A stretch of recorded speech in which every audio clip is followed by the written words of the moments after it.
욥기 23장 10절에서 12절까지 제가 봉독해 드립니다. 그러나 내가 가는 길을 그가 아시나니 그가 나를 단련하신 후에는 내가 승금같이 되어 나오리라.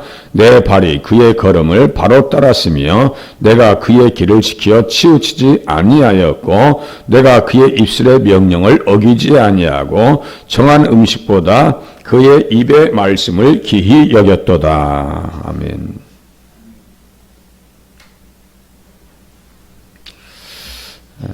우리 주님께서 시험을 받으시고 시련을 통해서 십자가의 시련을 통해서 금보다 귀한 믿음을 우리에게 선물해 주셨다. 우리를 보배로 삼아 주셨고 자기 소유로 삼아 주셨다. 이 소유라고 하는 것은 출애굽기 19장 5절 6절이요. 너무너무 보배로운 존재라는 얘기. 우리로 인해서 기쁨을 이기지 못하신다. 그 정도로 하나님께서 우리를 사랑하셨고 보배로운 백성으로 만들어 주셨습니다. 그러니까 우리들은 신앙이 어떻게 되셔야 돼요? 욥과 같이 승금같이 되어 나오리라. 우리 안에 불순물이 싹 빠져나가야 하나님 앞에 쓰임받을 수가 있습니다. 우리 스스로가 깨닫는 불순물이 우리 안에 얼마나 많이 있어요. 남들한테 나의 성격적인 삶의 문제가 뭐지라고 딱 지적해 주라고 하면요, 바로 나올 거예요. 아니, 가장 가까운 사람에게 지적을 해 주라고 하면 금방 나와요. 더 빨리 나와요. 부부들은 상대방의 문제를 금방 알잖아요. 그러니까 바로 나올 거예요. 그래서 집안에서 사랑받고 인정받고 존경받는다는 것은 쉬운 것이 아닙니다. 목회자도 똑같아요. 욥이 하나님 앞에 구속사의 도구, 예수님을 증거하는 도구로 쓰임받을 수 있었던 이유는요, 그 안에 찌꺼기가 다 혼잣물이 다 빠져나왔기 때문입니다. 혼잣물이 다 빠져나왔어요. 풀무불에 막 이 재련을 시켜놔야 돼요. 쇠도 그냥 갖다 쓰는 게 아니에요. 철을 원광석을 갖다가 막 재련소에다가 막 끓입니다. 그럴 때 철이 나오는 거죠. 그걸 처음 갖다 그냥 누가 이 철을 만들고 그래요.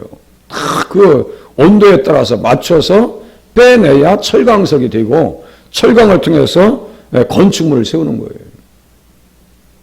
그래서 잠언서 25장 4절에 보니까요, 은혜에서 찌꺼기를 제하라. 은혜에서 찌꺼기를 제하라. 그리하면 장색에 쓸만한 그릇이 나올 것이라. 이 장색이라고 하는 것은요, 재련공을 얘기합니다. 제조자를 얘기합니다. 그러니까 찌꺼기가 없어져야 돼요. 혼잣물이 없어야 돼요.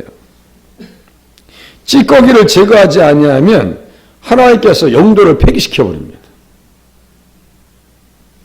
우리가 성경을 다 읽고 난 이후에는 선물을 드렸어요. 한 권사님께서 목사 이 컵 위에가 이렇게 까만 뭐가 있어요. 그래서 그 반품 해야 될까? 좀 지나서 반품을 못 해드렸어요. 한 두 주간이 된 것 같아요. 이렇게 다 검사해서 나온 컵도 소비자가 쓸 때는 이렇게 까만 뭐 얼룩이 있으니까 못 쓰겠다는 말이 나온단 말이에요. 똑같아요. 우리를 하나님께서 쓰시려고 하시는데 우리 안에 찌꺼기가 없으면 제조자 되시는 우리 주님은 토기장이가 되시잖아요. 토기장의 손에서 붙들려서 잘 만들어져야 쓰임받을 거 아니에요. 그냥 더러우면 그냥 사정없이 그냥 토기를 깨버립니다. 가끔 도공들 하시는 일들 TV에 나오죠. 제가 볼 때는 전혀 문제가 없어요. 근데 이건 아니야. 막 그냥 망치로 사정없이 그냥 산산조각 내버려요. 그래서 토기장이 되시는 예수님. 우리는 진흙과 같은 거예요. 곱게 채가지고 그릇을 만드는 거예요. 그래서 찌꺼기가 그대로 남아있으면요, 하나님께서 쓰질 않으시고 그것을 파괴해버린다고요. 그게 에스겔서에 나오거든요. 한번 에스겔서 22장 봐보세요. 에스겔서 22장. 에스겔서 22장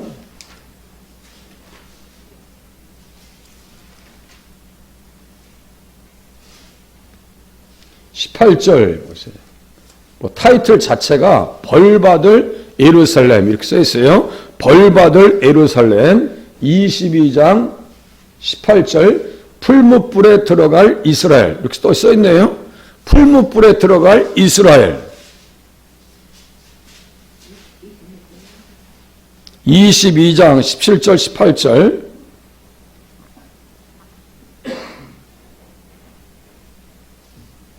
17절부터 보세요. 여호와의 말씀이 내게 임하여 이르시되 인자야 이스라엘 족속이 내게 찌꺼기가 되었나니. 찌꺼기요. 찌꺼기가 뭐예요? 쇠똥이에요. 쇠똥. 쇠똥이라고 들어보셨죠? 용접하시는 분들 보면요. 저도 우리 영림 사업장에서 아르바이트를 들어오니까 막 용접을 해요. 그 다음에는 망치로 그냥 막 용접한 데를 사정없이 때려버려요. 그러면 뭐냐면 쇠똥이라고 그래요. 쇠똥이 다 떨어져 나가요. 우리 정집사님께서는 잘 아시겠네. 막 사정없이 때려버려요. 그래서 그 쇠끼리 접합이 잘 되게 해달라고. 잘 되게 하려고. 그런데 이 찌꺼기가 안에 남아있으면 이 접합력이 안 좋아요. 이거 보세요. 이스라엘 족속이 내게 찌꺼기가 되었나니 곧 풀무불 가운데 있는 노시나 주석이나 새나 나비며 은의 찌꺼기로다. 이 찌꺼기 아무 필요 없는 거예요. 지금 순수한 은이 필요한 거죠. 그죠? 그러므로 주 여호와께서 이와 같이 말씀하셨느니라 너희가 다 찌꺼기가 되었은즉 내가 너희를 예루살렘 가운데로 모으고 사람이 은이나 노시나 쇠나 나비나 주석이나 모아서 풀무불 속에 넣고 불을 불어 녹이는 것 같이 내가 노여움과 분으로 너희를 모아 거기에 두고 녹이리라. 몇 년 동안 예루살렘이 포위에 둘러싸여 있었어요? 3년. 이러면서 3년. 아니 이렇게 우리가 만약에 여기 주연교회 한 일주일만 둘러싸면 1년? 여기 안에 아니 수돗물 다 끊어버리세요. 아니 밥이 있어. 수돗물 다 끊어놨어. 쌀이요? 한 가마니 있다 치자고요. 우리 이제 갑자기 이렇게 포위됐어. 우리 인원 쌀 한 가마니 가지고 한 달 먹겠어요? 이 지금 한 10분이 되시는데 이스라엘 백성들은 몇 년 포위됐다고요? 3년. 죄가 이렇게 무섭구나. 찌꺼기가 되면 하나님께서 심판하신다고요. 찌꺼기가 되면. 그래서 에레미야서 6장에 보니까요. 어떤 말씀이 있냐면 제가 읽어드릴게요.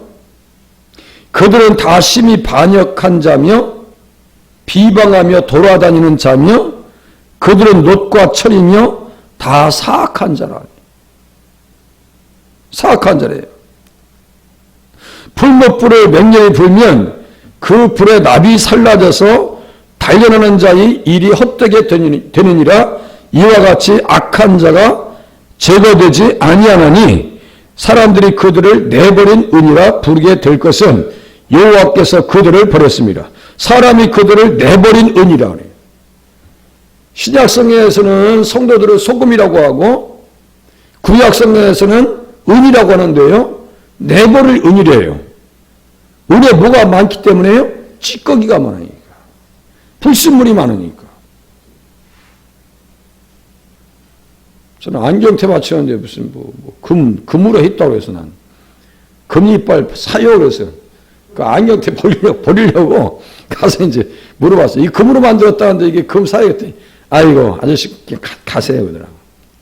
이게 금 색깔만 나는 거지 금이 들어있는 게 아니요. 나는 이렇게 순진해. 예, 그건 갖다 버리래. 가치가 없는 거예요. 그건 금이 아니라는 거예요. 자, 은에 찌꺼기가 잔뜩 있어요. 뭐라고 했어요? 사람들이 그를 내버린 은이라 부르게 될 것은 여호와께서 그들을 버렸습니다. 뭐가 없는 거예요? 연단이 없는 거예요. 연단이 없는 거예요. 훈련이 없는 거예요. 그러니까 버림받는 거예요. 심판이 올 때, 시험이 올 때 견디지 못합니다. 그 불같은 시험을 이길 수가 없어요. 우리 신앙생활에 시험이 와야 하나요? 불같은 시험이 시시각각 찾아옵니다. 아니 뭐 그냥 아주 때도 시도 없어. 그렇게 하고 너무나 자주 와. 텀도 길지도 않아. 자주 옵니다. 그렇게 그 시험의 과정을 통과하신 분들은 우리 주님께서 정련하시는 과정이다. 나를 특별히 많이 배려하시고 사랑하시는 은혜가 있다는 사실 또한 깨달으실 수 있기를 바랍니다. 왜냐하면 주님께서 말씀하셨어요. 그가 은을 연단하여, 말라기서 보세요. 말라기서 맨 끝에 보세요. 예수님께서 어떻게 하시는, 연단시키신다는데 뭐. 말라기서 마태복음 바로 앞에 말라기서 3장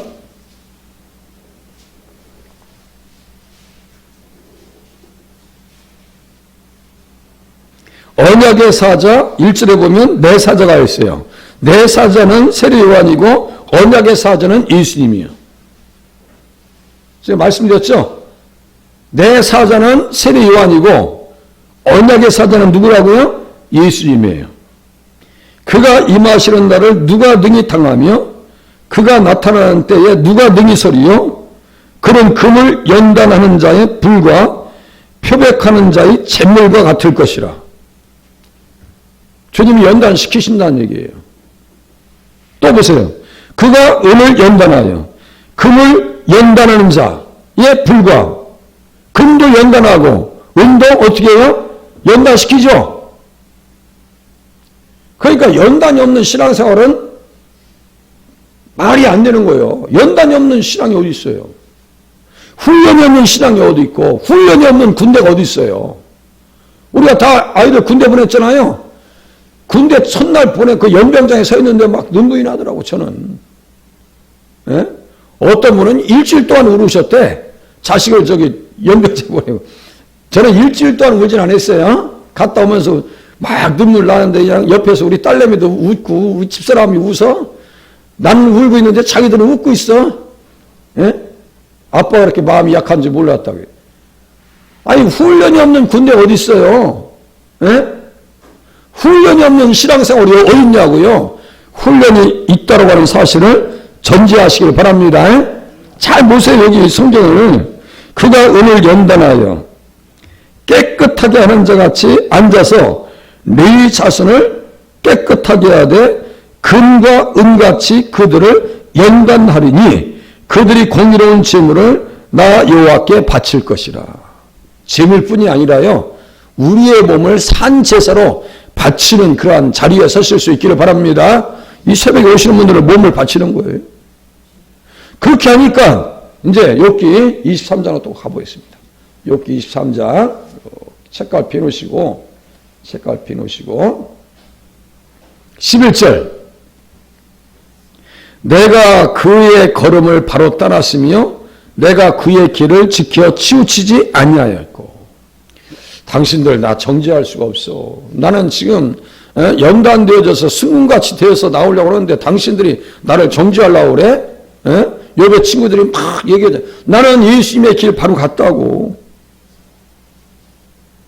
그의 길이 누구의 걸음이요? 그의 걸음과 그의 길은 누구의 길이에요? 예수님의 길이에요. 예수님의 길이에요. 그 주님께서 말씀하셨죠. 내가 곧 길이요 진리요 생명이니 나로 말미암지 않고는 아버지께로 올 자가 없느니라. 이렇게 길을 따라간 욥은 천국에 있을까요? 없을까요? 하나님만 있죠. 생각해 보세요. 구약의 3대 의인인데 생각해 보세요. 우리를 또 그 길로 따라가실 수 있기를 바랍니다. 주님 발자국만 따라가시면 돼요. 나를 따라오려거든 자기 십자가를 지래요. 좀 전에 훈련이 없는 신앙이 없다 했어요? 십자가 없는 사람이 있어요? 없어요? 없어요. 십자가가 왜 없어요? 다 있지. 그런데 그게 싫은 거야. 어제 우리 김경수 권사님께서 동영상 하나 보내셨어. 십자가를 보셨어요? 십자가를 지고 가. 근데 주님 너무너무 무거워요. 잘랐어. 다른 사람들은 십자가 기른 거 무거운 걸 그냥 지고 가. 근데 이 사람은 십자가 여기 자르고 여기 자르고 귀 자르고 다 밑에 위 자르고 밑둥가리 짧아. 그러니까 쉽게 갔어요. 그런데 건너야 될 큰 계곡 있죠. 계곡을 건너는데 십자가 그대로 있는 사람들은 그 십자가로 그냥 건너가는데 이 사람은 너무 짧아서 못 건너가. 그 재밌어요. 그 영상 잘 보내셨어. 응? 난 교회 가서 이게 불편하고, 난 신앙생활 하는데 이게 마음에 안 들고, 이게 다 십자가 자르겠다는 얘기예요. 저 톱으로. 쉽게 갈 생각을 하지 마세요. 쉬운 신앙생활이 없어요. 편한 신앙생활도 없고요. 편한 직장생활도 있어요, 없어요? 없어요. 직장생활 살아남는 것이 대단히 힘든 겁니다. 특별히 대기업체에서 오랫동안 근무한다는 것은 그 사람은 실력이 있는 사람이에요. 또 실력이 있으니까 해외에서 여기저기서 스카우트에 가. 예?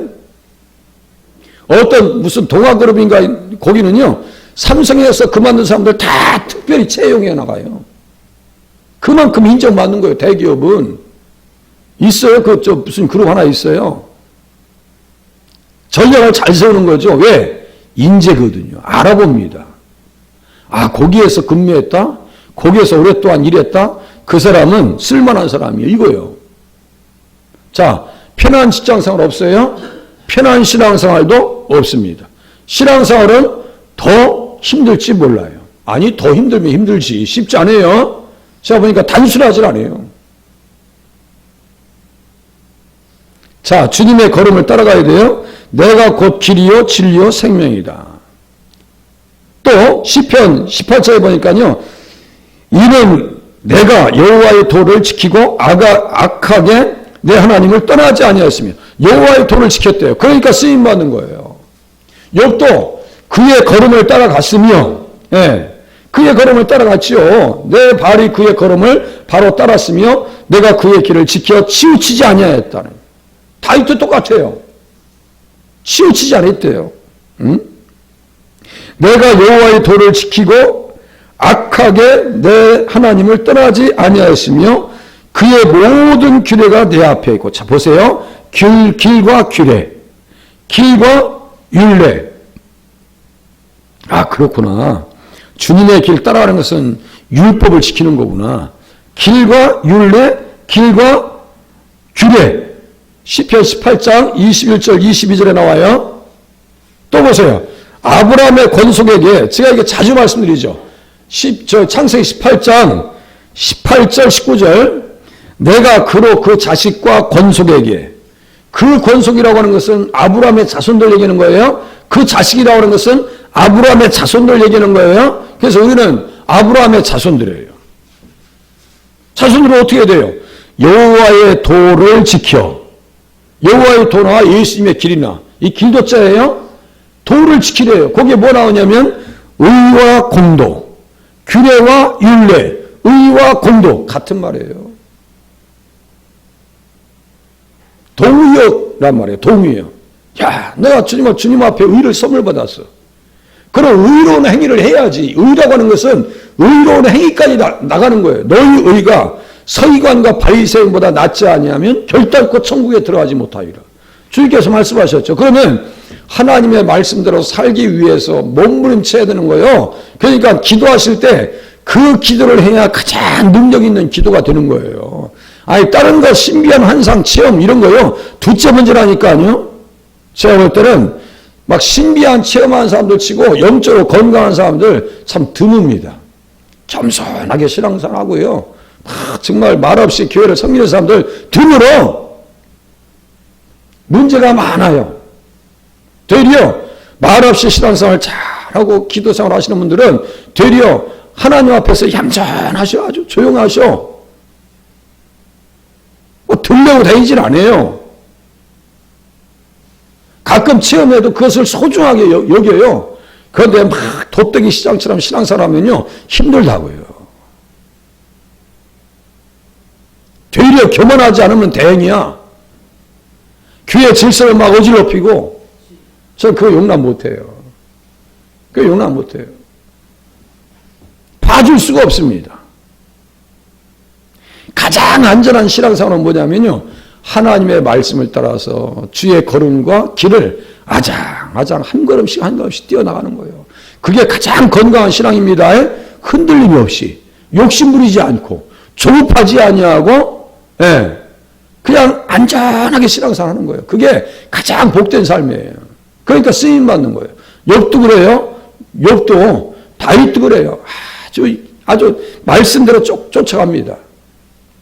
잘못된 것이 있으면요 고칩니다. 그래서 무슨 말씀이냐면 아모스와 같은 경우는요 오직 정의를 물같이 오직 공법을 물같이 정의를 하수같이 흘릴지로다. 여기에 보면은요 공법과 정의와 공의, 옛날 성경이 더 원문에 가까워요. 공법과 정의를 창세기 18장 19절에서는 이렇게 싹 바꿔놨을 뿐이에요. 창세기 18장 19절의 말씀을 아모스 5장 24절에서는 이렇게 바꿔놨을 뿐이에요. 이것을 어떻게 흘려보내라고요? 하수와 같이 흘려보내라. 야, 저 사람 아무리 봐도 사람 괜찮다. 세상 사람이 봐도, 교회 안에서 봐도 우리 권사님, 집사님 너무너무 신앙이 아름답다. 이런 인정을 받으실 수 있기를 바랍니다. 그래서 하나님의 길을 가면 어떻게 써 있느냐면요. 여호와의 도가 정직한 자에게는 산성이다. 잘 들으세요. 여호와의 도, 주님의 길을 따라가는 사람에게는 따라가잖아요. 그러면 정직한 자에게는 산성이다. 산성이요. 걱정 없어. 반대로 산성이요. 행악자에게는 멸망이니라. 악한 길을 따라가잖아요. 그럼 멸망이래요. 자, 한 구절만 더 보고 끝낼게요. 호세아서 14장 봐보세요. 호세아서 14장 8절.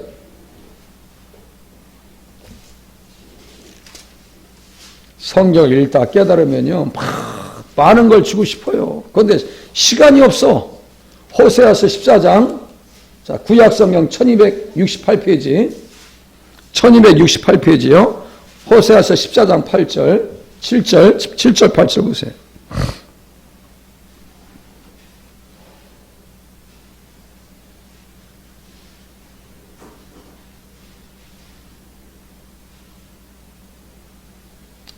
팔절 보시겠습니다. 8절. 에브라임의 말이 내가 다시 우상과 무슨 상관이 있으리요? 할지라. 이렇게 되셔야 돼. 에브라임의 말이 내가 다시 우상과 무슨 상관이 있으리요? 할지라. 내가 그를 돌아보아 대답하기를 나는 푸른 잣나무 같으니 내가 나로 말미암아 열매를 얻으리라. 접붙임 됐어요? 안 됐어요? 접붙임 된 것 같아요? 안 된 것 같아요? 됐어요. 접붙임 됐어요. 예수님이 우리를 접붙임하게 하시려고 어떻게 했어요? 옆구리에 창이 찔리셨습니다. 아담은 하나님께서 잠들게 하셨어요? 마취해서 옆구리에 갈빗대를 빼셨어요? 예수님은 마취하셨어요? 안 하셨어요? 십자가에서. 마취 안 하시고 옆구리에 창이 찔리셔서 누구를 접붙이셔서 김동철이를 접붙이셨습니다. 할렐루야. 이 고난주간의 의미, 메시지요. 예? 우리는 돌감람나무였어요. 참 감람나무 대신 예수님의 옆구리를 자르셔서 창에 찔리셔서 우리를 접붙여 주셨어요. 그러니까 어떻게 돼요? 내가 나로 말미암아 열매를 얻으리라. 믿음의 열매. 그 열매가 있으면 어디 간다 했어요? 천국 간다고 말씀드렸어요. 마태복음 21장 43, 44절 보세요. 다 이렇게 연결되어 있는 거예요. 그렇게 바로 밑에 보세요. 9절. 누가 지혜가 있어 이런 일을 깨달으며 누가 총명이 있어 이런 일을 알겠느냐. 여호와의 도는 정직하니. 이게 또 길 또 나오네요.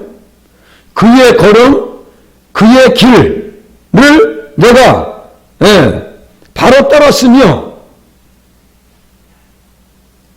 치우치지 아니하였고 내가 그의 입술의 명령을 어기지 아니하고 정한 음식보다 그의 입술의 말씀을 귀히 여겼도다. 주님의 길을 따라간다고요. 총명이 있어 이런 일을 알겠느냐? 여호와의 도는 정직하니 의인은 그 길로 다니거니와 그러나 죄인은 그 길에 걸려 넘어지리라.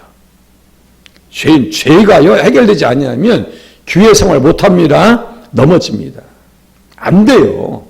죄를 꺾어 놓고 신앙생활 하셔야 돼요. 이 용납될 수가 없는 거예요. 그 죄가 뭐예요? 바로 위에 우상이죠. 내가 우상과 무슨 관계가 이거 해결됐죠? 그러니까 잣나무와 연결돼요. 잣나무에는요 어떤 효능이 있냐면요, 참 주석가들 보면요 황새의 거처래요. 잣나무는 황새의 거처래요. 황새는 어떤 동물이냐면요. 레위기 11장 19절에 보면 부정한 동물이에요. 잣나무는 부정한 동물 황새의 거처예요. 그래서 시편 104장 17절에 보면은 새들이 그 속에 깃들음이요 학은 잣나무로 집을 삼는도다. 여기 학이 바로 황새예요. 이 부정한 새예요. 우리가 어떤 존재였었냐면 잣나무는 하나님의 율법에 따라서 부정한 생물인 황새의 거처였습니다. 그러므로 그리스도는 죄인의 거처이며, 잘 들으세요. 죄인의 거처예요. 잣나무는, 다시요. 잣나무는 하나님의 율법에 따라 부정한 생물인 황새의 거처이고, 그러므로 그리스도는 죄인의 거처이시며 그들을 주님께서 영접하시고 그들과 대화하시느니라. 우리와 대화하시지 않으셔요? 교제하시지 않으셔요? 교제하시. 친밀한 교제가 있어요, 우리에게.